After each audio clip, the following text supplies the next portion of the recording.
beginning of the show. So I'll run one or two commercials at the beginning. I'll run a commercial at the hour break of one commercial, and then I'll run, at the end of the network. Now, I have no control now, because I will have breaks on the hour on all the host shows.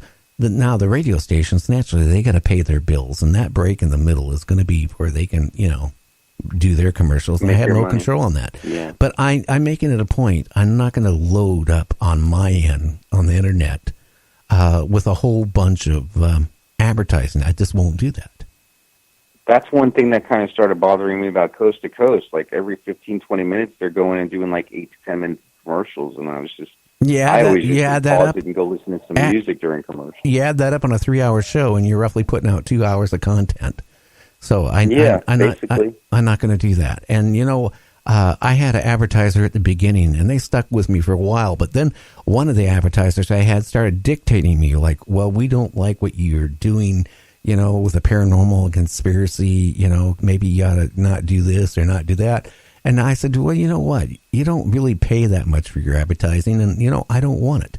Because nobody's going to dictate to me who I can bring on as a guest, number one, and what the content of the show is. That's not going to happen. Exactly. That's one of the reasons why I'm faithful to your show, because to me, you're the new Coast to Coast AM. You're the new Art Bell, because you're not selling out like that. And that's one of the reasons why I stopped listening, because I felt like I stopped listening to Coast to Coast was because I just felt like it just felt too controlled. I feel like they're not able to say what they want. And then one of the things I tell people when I put Facebook posts out or when I, email people, listen to this show because it's unfiltered, it's uncensored. This guy's not selling out to the mass media for money. He's allowing guests to come on. He's keeping the integrity of the spirit of the show and the integrity of the message of the guest. And there's nothing, that's going to stop that. And that is essential in the mass media world today to keep from having some kind of filtered BS coming to us where we're getting, but the truth is bypassing us. And your show, if we want to get to the bottom of the paranormal world and the things that we have real questions about, there's got to be integrity in broadcasting. And that's the main thing I appreciate about you and your show is the integrity of your broadcasting. And that's the only reason, and I like you too as a person. Like, we've had a lot of good conversations and those are the two main reasons, because that's what I'm all about. I'm about the truth. Well, there's a whole lot of truth seekers out there. They need your show. No, and that's their thing. Twice now, actually, since I've been doing my show, I was approached by 2 different networks wanting to carry my show on their radio stations. One was a radio station that was like 17 radio stations. One is one of the biggest corporations in the country, and it would have put me probably not equal to Coast, but about half about the radio stations that Coast to Coast has. But then all of a sudden, they sent me the contract over, and it was good money. I mean, seriously, it was good money for doing a 4-hour show.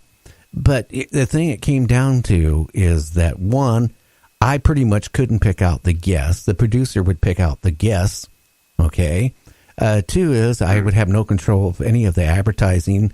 I would have no control, basically, of the show. I'd be like when I was doing commercial broadcasting. Okay, everything would be done for me. I would just ask the questions, and then, in fact, I don't want to be dictated to and controlled. Yep. Okay, and hey, that tells me that they see the potential in your show, and they know it's going to blow up, and they wanted to jump on the bandwagon because they see that you're a good host. You're getting a big audience, and they want to harness that audience, and they want to control it. In fact, they wanted to fly me. They were making a movie.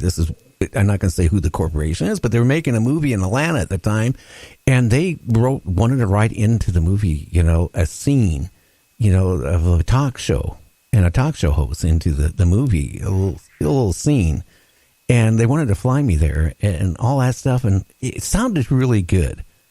But, again, when I would lose the control of bringing, what? I spend hours a day looking for guests, and to take that away from me and have somebody else find the guest, and it defeats everything I went and started this show with when I talked to Art, and he got me motivated to do this.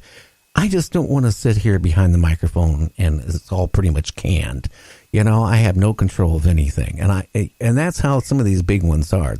You think the host isn't really in charge? They're not. All they're doing is this. Did Art ever mention to you about the control factor that he experienced, or anything like that? He didn't really have it towards the end when he was backstabbed, and I don't want to go into that. But that was one of the things when he did his show, because he created it. He made it, okay? And that was one of the things. He was in control of it. But towards the end, things were starting to change. Of course, he would come and go towards the end when he was with Coast to Coast, and he was losing his control, what little he had left at that point.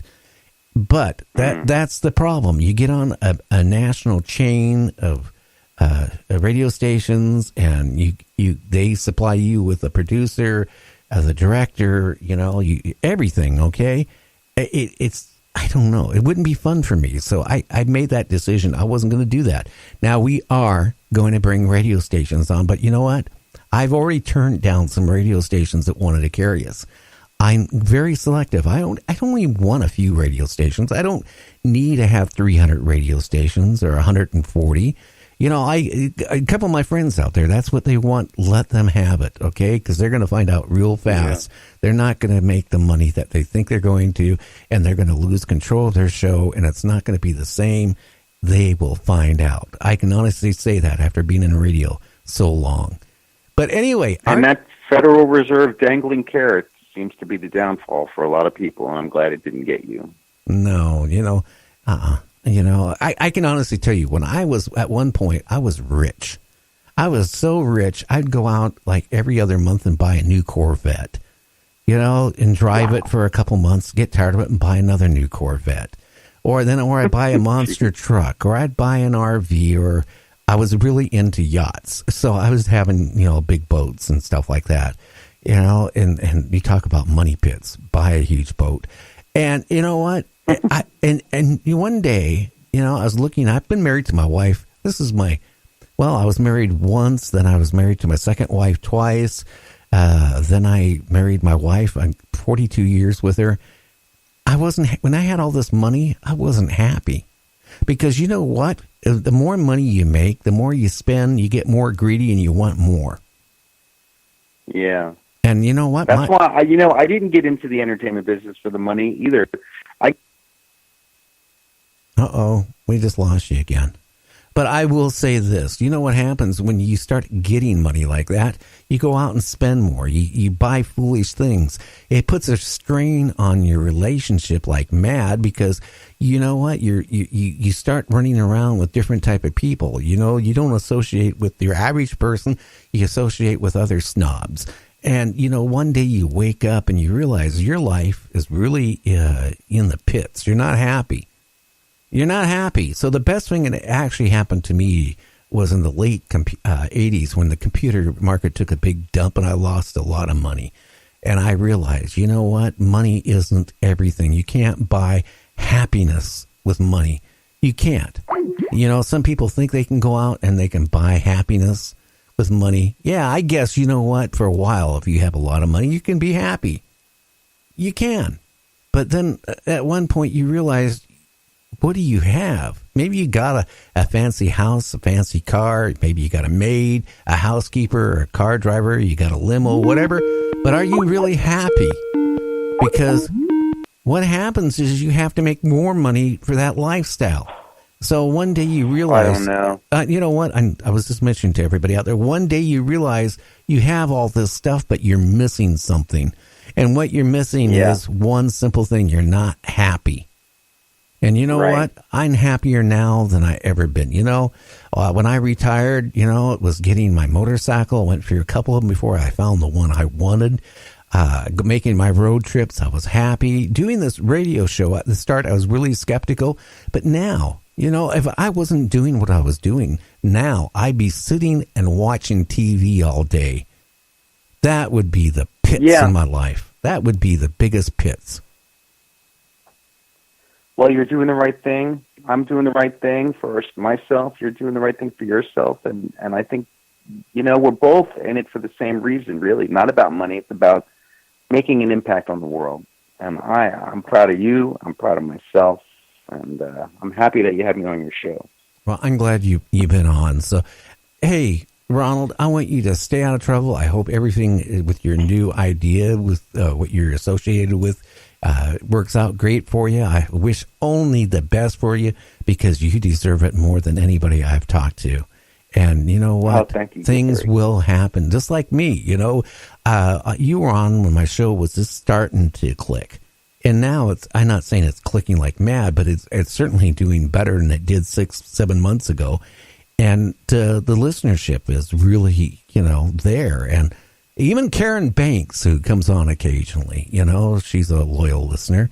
And she was one of my first. And now I have thousands of Karen Banks out there, listening to my show. So, hey, all I can say is I want the best for you for 2019. Thank you. Thank you, Gary. And same for you. Okay, well, I'm going to jump out of here. You take care, and we will talk to you later. All right. Good night. Okay, good night, friend. So anyway, like I'm going to say this, and then I'm done for the night. Money isn't happiness, okay? Yeah, it takes money to live. It takes money to, live in a nice house. But it goes to a point where if it's like anything, if you get too much, it becomes a disease. I remember my cousins growing up, or my mom's cousins, okay? They worked their ass off. The guy worked for airplane manufacturer as a machinist, and he would work every bit of overtime they could get, okay? And then back in the early 60s and late 50s and stuff like that, they were buying houses. They were buying property on lakes, property on the waterfront. They were buying apartment buildings. They were buying restaurants. They were buying all this stuff, right? And yeah, they built up a great wealth. And then it came to a point they weren't even living together, but they didn't want to divorce because they had too much assets. And then one of them died, okay? And I have to be honest with you, they were so thrift. They bought all their clothes in a thrift store. I mean, Christmas time, you think you'd get a present, you get a used present from them. They never gave anything new. They were multi-millionaires. And then the last one of them died, okay? And they had like 4 or 5 kids, and they all were millionaires, the kids. And all of them, within a couple years, were broke. And one of them, the first year of getting, I think, $2-3 million inheritance, right? He filed bankruptcy. So does money buy happiness? I don't think so. And the point is, also in your life, if you want to acquire all this wealth and you're such a penny pincher that you're not enjoying yourself, not enjoying life and doing things and being with your family and doing things, and you're so wrapped up in making money, and then you just die. What did you accomplish in your life? Yeah, you had wealth, or whatever. You didn't enjoy it, did you? And then you die, and then your family, just went out and blew everything that you worked for. Just everything. So what has anything you've done ever accomplished? So my philosophy is, live your life, enjoy your life, have enough money to retire and not live on the streets. And you know what? When your kids at a certain age, you know what? You have to let them go. You can't support them forever. And, this is my philosophy. Well, I'm out of here. We'll be back tomorrow. And everybody, have a great year. And we'll talk to you tomorrow.